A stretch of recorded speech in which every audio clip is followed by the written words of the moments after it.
美国多数大城市都有唐人街。对外国人来说，这里是认识中国的第一步；对许多华人移民来说，这里就是进入美国的入口。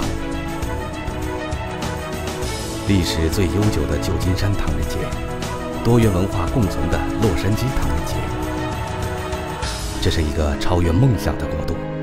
它尊敬所有敢于为生存而具有开拓精神的人物，不管他从事什么职业，来自于哪里。在这里，一切都可以改变。这也正是许多华人在经历重重考验之后，依然选择了美国的原因。生存、开拓、享受，让我们跟随他们的故事，一起走进美国唐人街。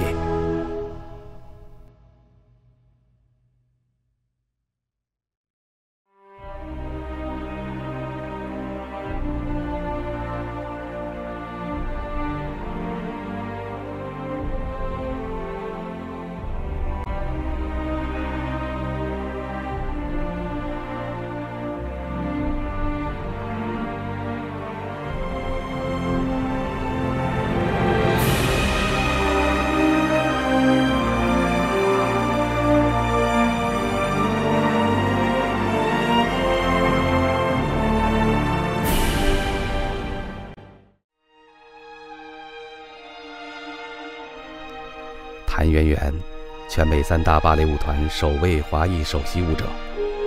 2004年，他被美国《时代周刊》评为亚洲英雄，并登上《时代》的封面人物。西方评论界把她誉为中国的芭蕾皇后。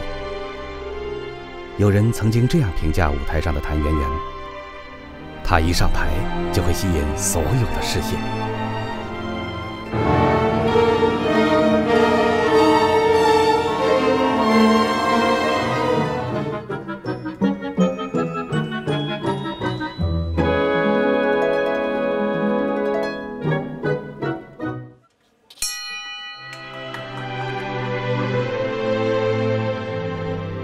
王建华，典型的东方职业女性，早年从上海师范大学外语系毕业后，便旅居美国洛杉矶。如今在美国21世纪房产担任项目负责人。她说自己是一个一旦热爱上就会投入无限热情的人。对待事业如此，对待生活亦是如此。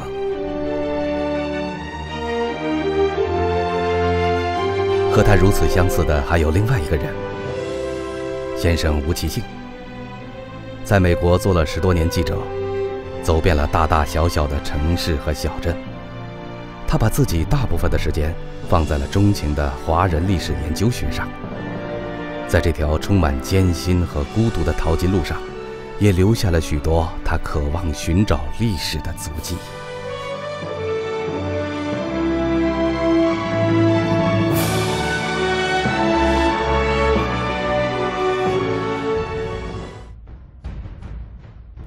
49号公路，加州著名的淘金路。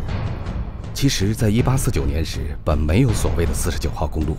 当发现黄金以后，加州的金矿顺着美国河蜿蜒曲折地在内华达山脉形成一条矿脉，引致淘金的土路不断延伸，是一项淘金者要去的金矿所在地。于是，这条土路就形成了49号公路的雏形，真正意义上的淘金之路。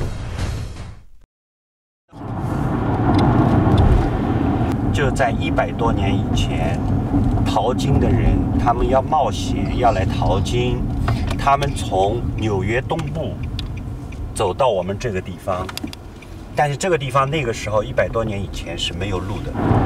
他们要来淘金的人就是要进入这个地区，大雪封山，100多人最后只有50多个人被救出来了，就第2年被救出来。而这50多个人后来是靠吃那个死尸才活下来的。这就是美国历史上最残酷的一次西部的人吃人的事件。所以他们在这里工作，可以想象他们生活非常的艰难。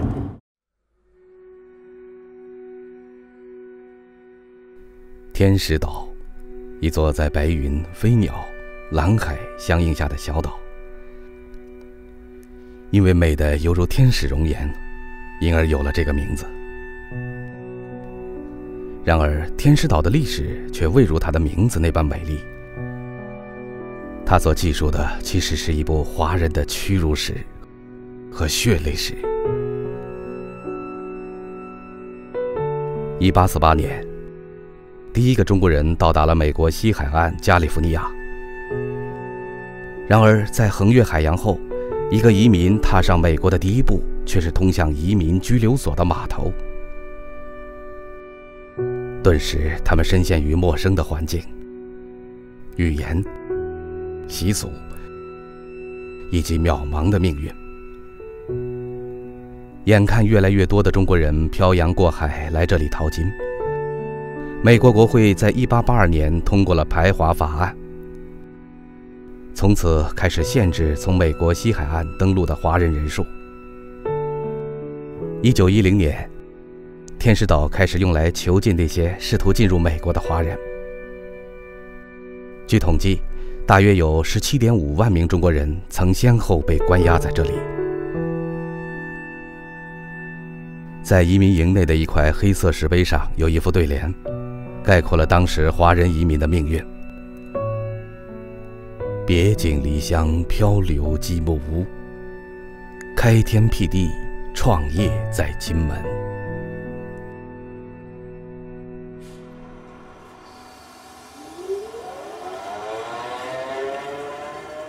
旧金山芭蕾舞团新一轮的演出季又要开始了。每年这时候，谭圆圆的生活便开始异常忙碌，每天的时间被划成一格一格的，从家到团里，排练、演出，这便是她一天的生活。Morning, hey. Hi. How are you? I'm good. You know, I don't have a rehearsal in here for you tomorrow. Do you want?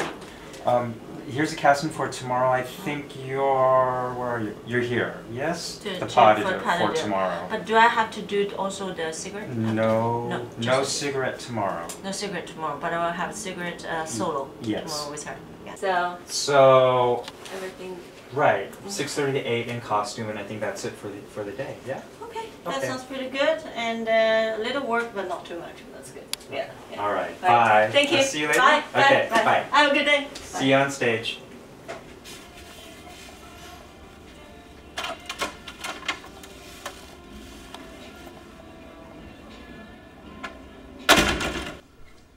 Something here is always like pretty tricky. After I go here and the cradle to go back, like the baby cradles. After the leg, we're taking. Yeah. It's kind of like. Yeah. Not quite sure. 你也知道，在一个艺术团体里边，能够要生存已经是很难的，你要能够崭露头角是更难的。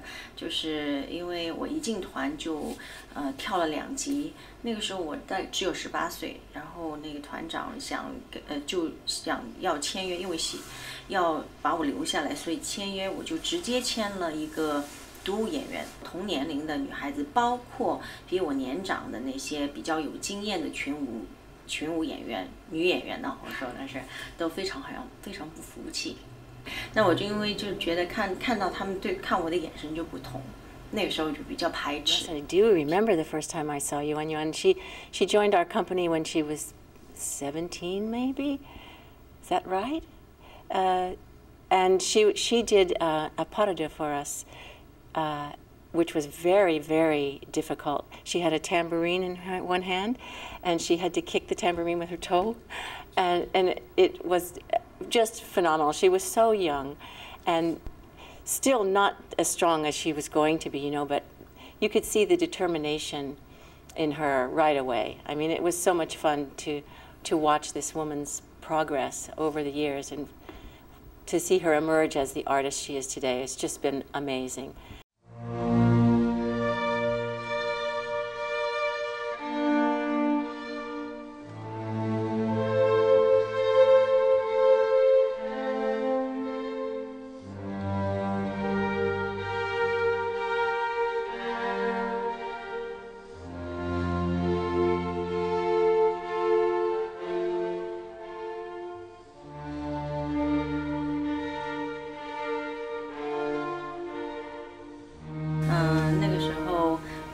道该怎么办。我说这个名额是团长给我的，那我怎么办的？后来我妈妈就说你应该就积极做好自己分内的事儿，就把你的演出演好。知道这个是一个过渡时期，是会有困难的，万事开头难，你要有信心。第一要有信心，第二你不能就是打回堂鼓，你不能胆怯，先不能胆怯，你要胆子放大一点，做好你分内的事情。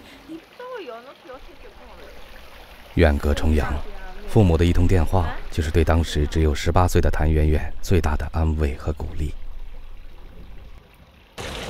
阿姨啊，来手套装好再用哦，再黄一点哦，来天气冷，天气冷。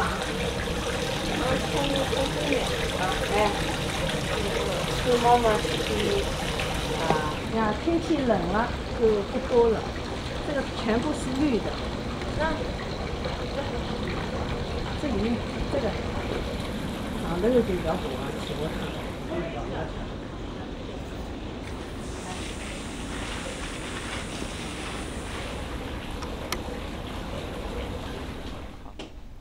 1年后，谭媛媛适应了美国的生活，妈妈也开始常常到美国来探望她。几年后，父母索性就搬到了旧金山，跟谭媛媛住在一起，照料她的生活起居。鱼啊，今朝子我帮侬弄只3文鱼，好吧？好呀。然后弄点紫米饭，好吧 OK。反正水果还是就像平常一样，搿能样子，水果啊，跟香蕉啊啥。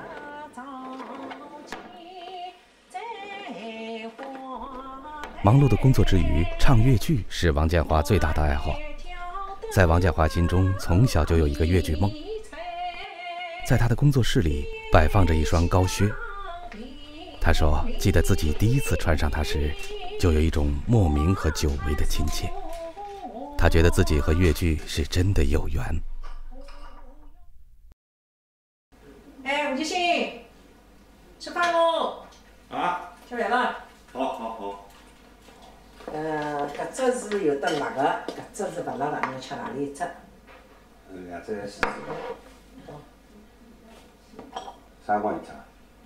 明朝演出。明朝演出，搿侬要好好叫排练排练。今朝下半天了就来呀，到屋里向来排练呀。哟，侬那个上台个辰光，上月勿演了，是不是有点慌啊？徐老师搿搭法宝已经套得来了。啥法宝？啥鸳鸯电话？鸳鸯电话老规矩啊。灵个。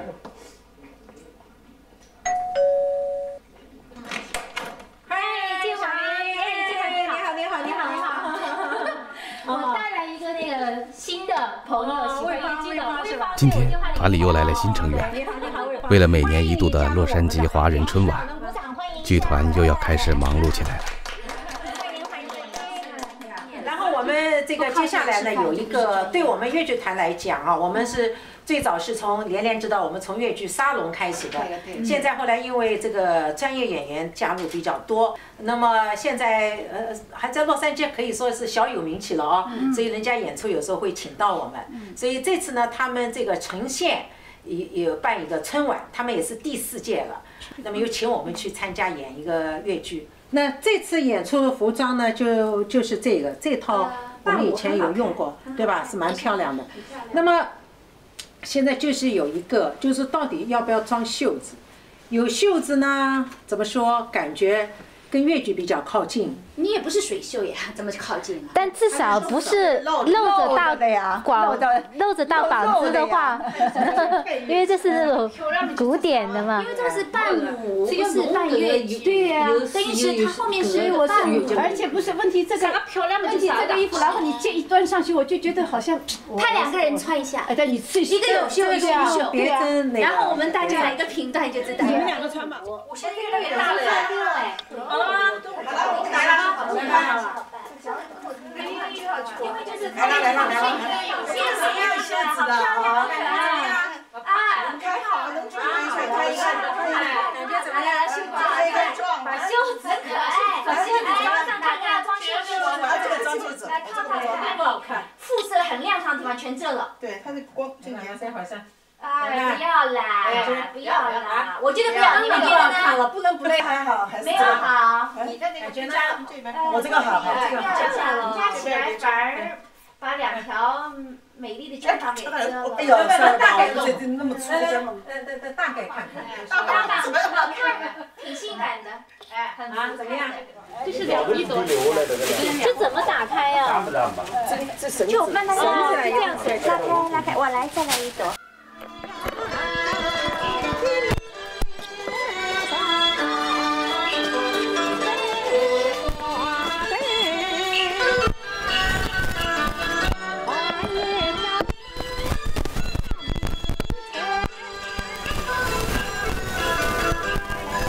这样行了吗？记住，不能太靠近，你要看它的。哎，对了，你的手再高一点。哎，就记住了哈，就这样了啊。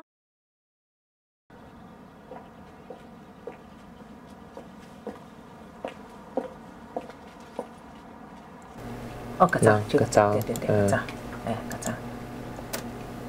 喏，就是搿张等于侬要扣伊搿张嘛，穿红衣裳个搿件。我搿能介打开哦。侬寻搿只美女寻出来，寻了要不少唻。我也曾经寻过哎，我想看看有啥好子穿好，寻来去没寻到满意的。从最初规模简单的越剧沙龙，到如今受到美国主流社会关注的洛杉矶剧团，身为团长的王建华，剧团里的大事小事都亲力亲为。现在剧团越来越有名气了，观众席里老外的面孔也变得越来越多。就差不多1个字的搿种。哎，就是1个字搿个往上去一眼。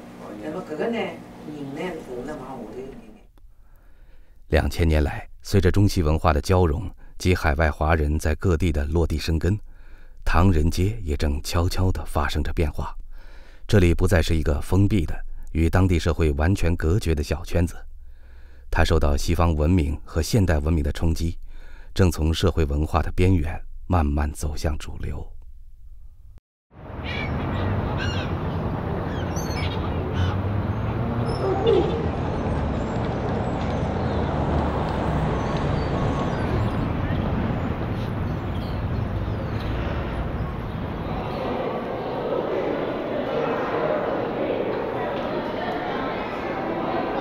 旧金山有很多很棒的博物馆，像 Dion 的Museum， 还有 Legion of Honor 的 Museum， 还有这个亚洲博物馆是我最喜欢来的一个地方，是，能够看一下，我觉得能够看一下自己祖先的东西，然后能够有一些灵感会油然而生。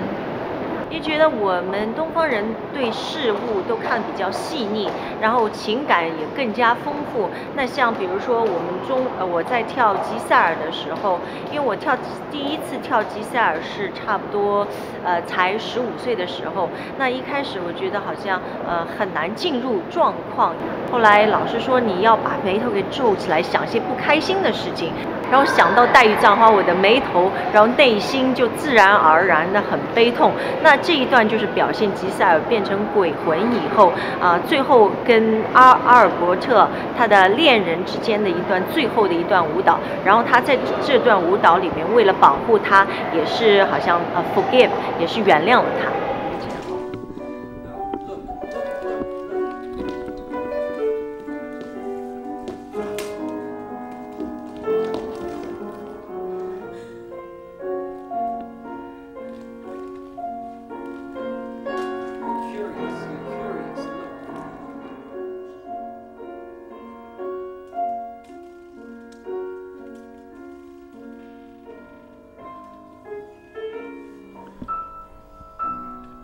在排练《罗密欧与朱丽叶》时，谭元元认为朱丽叶拿着毒药瓶准备一饮而尽时，不该想也没想就喝下去，而是应当有一番痛苦的内心挣扎。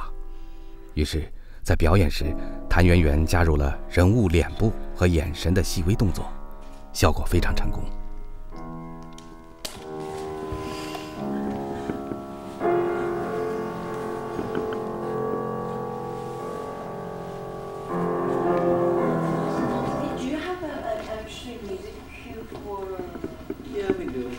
With the orchestra, yeah.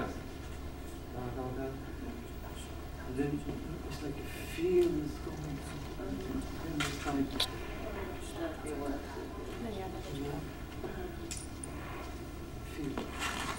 feeling faint, and then.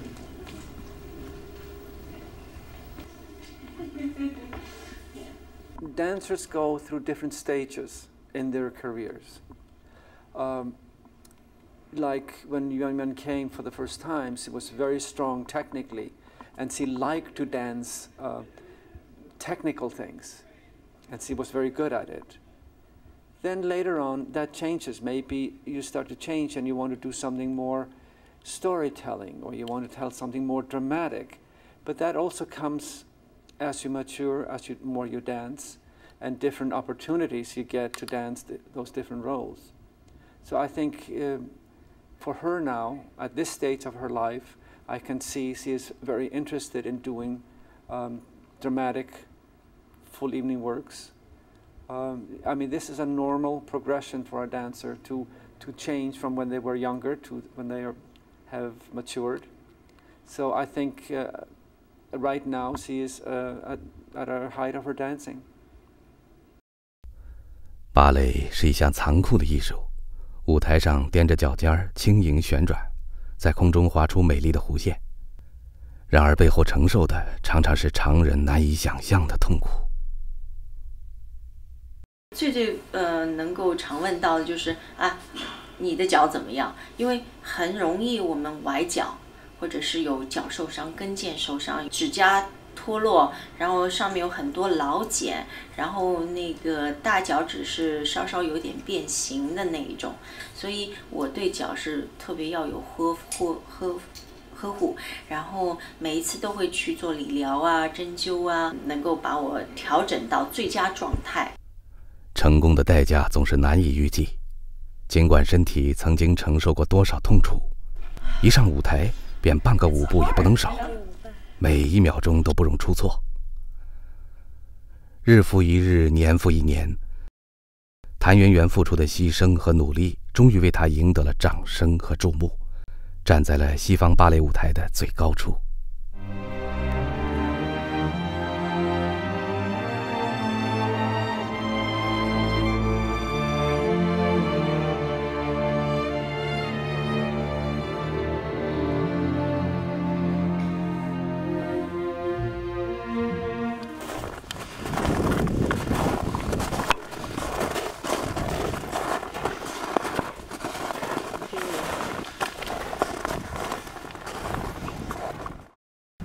现在我们站的这个位置，就是内华达山脉15座隧道当中最难打的，也是牺牲的人最多的一个隧道，第6号隧道。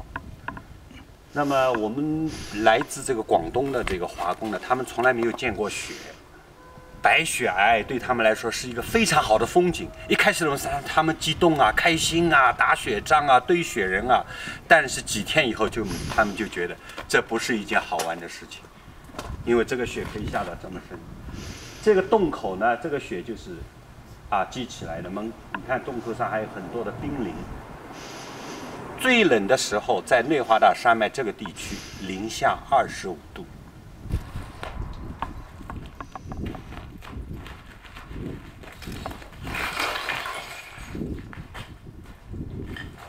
我们现在已经进入了6号隧道。这个6号隧道呢，它这个是整个的一个隧道，一共长679英尺，然后它这个高度呢是非常的高。这个是用花岗岩里面，它用这个炸药把它炸开的。以前呢，这里呢是铺着整木铁轨，一直到1991年，火车还能在这里开。然后这个隧道一直往下走。走到以后跟海平面平，就到了内华达。这个隧道的顶部，按理说应该是密封的，但是我们可以看到这个冰凌从这个隧道的当中的一个洞一个洞里面渗透下来，沿路你可以看到很多，从这里一直往前，一直到顶，这就是当年那个埋炸药以后的引线所通的一条路。光这个15条隧道。这个由于炸药误伤了人，据不完全的统计，大概在1000人左右。但是在修完铁路的第3年，也就是1880年左右，那个时候呢，就是有一个火车，他们从沿途收集了华人埋在铁路边的骨头，一共收集呢是2万多磅。这个2万多磅的这个骨头的这个骨值呢，现在呢计算出来呢是3000多人的。华人在修筑这一条铁路当中，死伤了很多人。鲁迅曾经说过，人类血战前行的历史正如煤的形成，当时用了大量的木材，结果却是一小块。美国华人移民的历史正是如此。150年前的淘金路上，充满了艰辛、死亡、血泪和孤独。当时呢是没有华人的，都是白人在修，1年里面只修了10几英里。他们觉得不对，后来一个总管 Clark， 他觉得可以用华人来试试。后来他用了一句话就把所有的人呢说服了。他说，能够修建长城的民族，也能够修建这条铁路。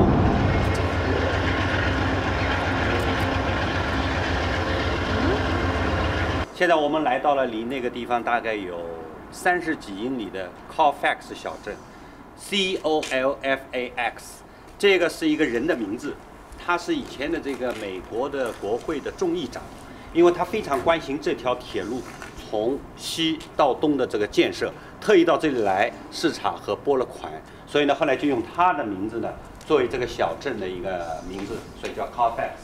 那么在这里呢，有2样东西很值得我们去看一下。一个呢是一个车站，这个车站呢还保持着就是19世纪的原始的面貌，但车站里面呢，已经不是以前的这个卖火车票的地方了，它是一个博物馆。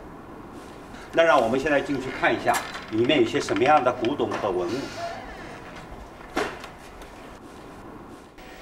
这是一个很典型的美国的民间的博物馆，它所有的东西征集来都是只供展览，那么是民间自己筹办的。Good afternoon. Nice to meet you. Can you introduce something, in the Chinese labor, in the history they built the railroad?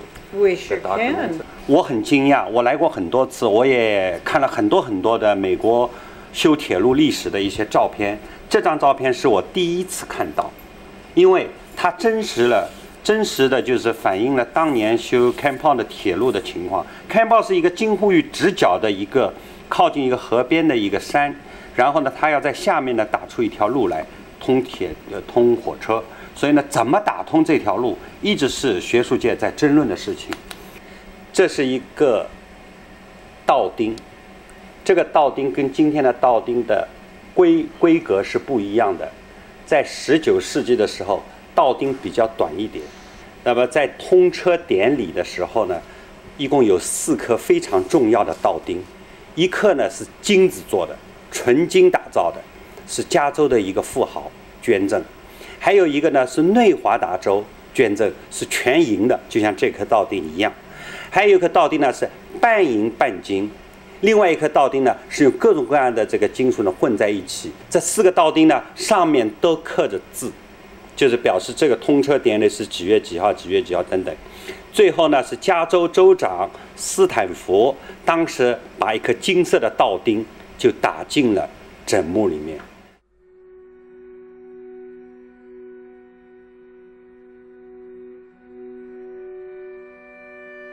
1849年加州淘金热时代，以及15年以后横跨大陆的铁路建筑，吸引了成千上万的移民来到西部。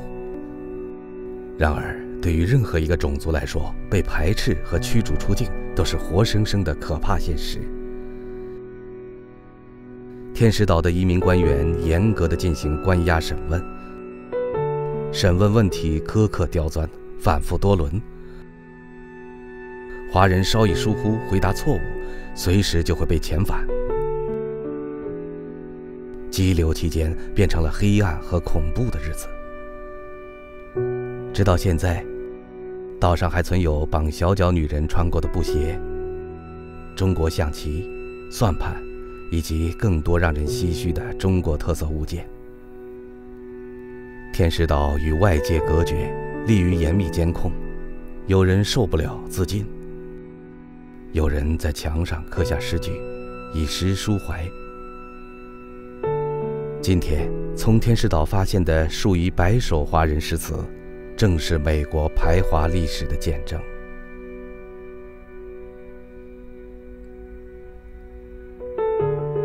无论是从天师岛拘留所离开进入美国的华人，还是被遣返的华人，天师岛对他们来说都是生命的烙印。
其实是这个脚这边，然后脚踝这边是最疼的。你有受过伤对吗？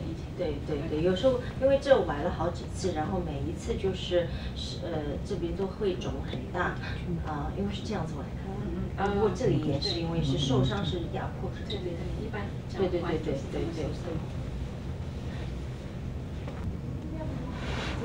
紧吧？很紧啊。那就是结节是啊。长期的训练和演出，让谭圆圆腿上有着多处伤痛，所以排练后去唐人街找中医做针灸、穴位按摩，也成了她生活中不可缺少的一部分。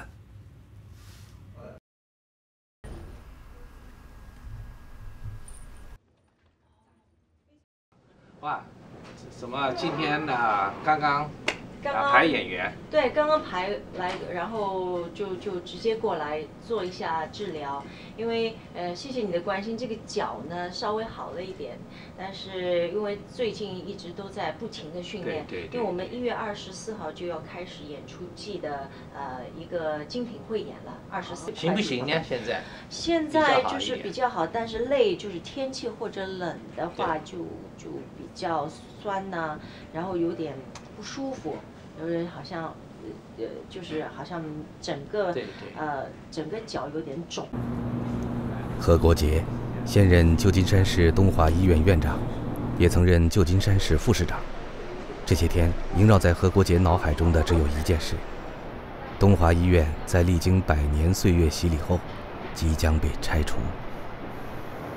这个就是我们1924年造的医院。造的时候呢，就是我们东华医院已经开了25年了。这个造的时候可以讲呢，是在唐人街呢最高一个建筑物。那时候呢，中国人呢绝对不能进去这个西医院看医生，那所以我们呢，中国人呢，就有这16个团体，就大家一起的时候，把钱做出来啊，集出来，那就造了这个来，为了我们这个唐人街服务。所以我们现在已经有5个诊所，在我们除了唐人街以外，在为其他的人。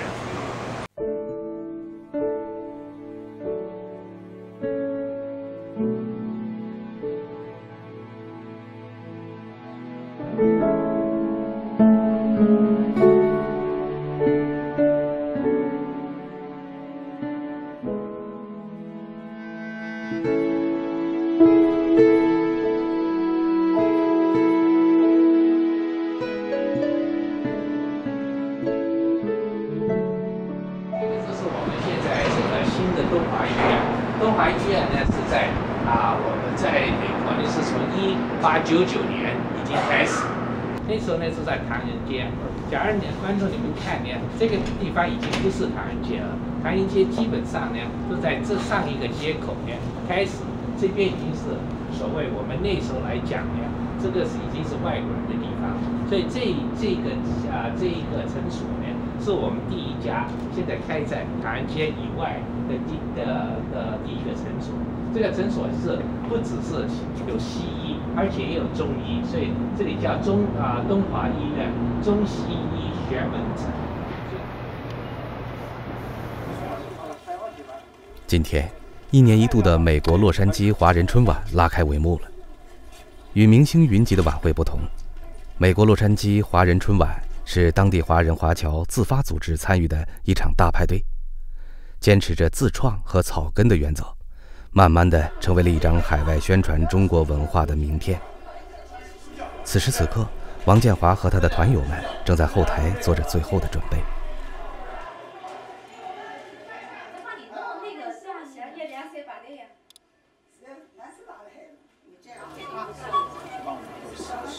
我们先订阅词。来，我们来家自拍来，给我一张自拍呀！我这个家，我这下就不能自拍。等一下，我看。对你多涂一点，然后把下嘴针，因为容易涂得很好的啊、哦。然后你就上下嘴针1米，然后你这么涂。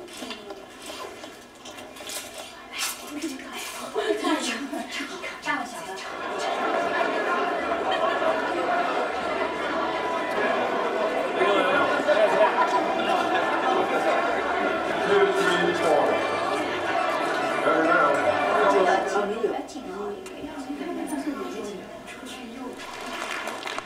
Ladies and gentlemen， 女士们、先生们，各位嘉宾，各位远道而来的朋友们，各位新移民、老移民，各位出国留学的同学们，全美以及全世界各地的炎黄子孙、海外侨胞们，大家晚上好。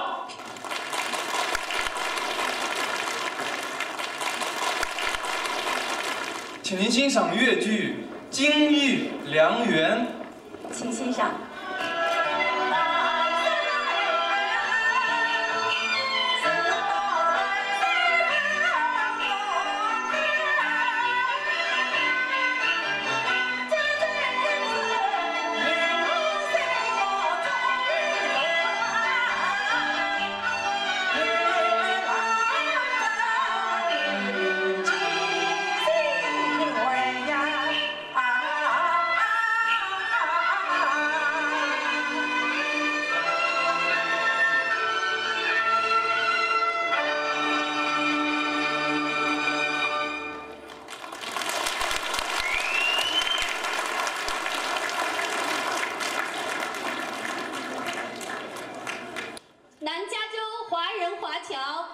祖国亲人拜年了，祝大家过年好！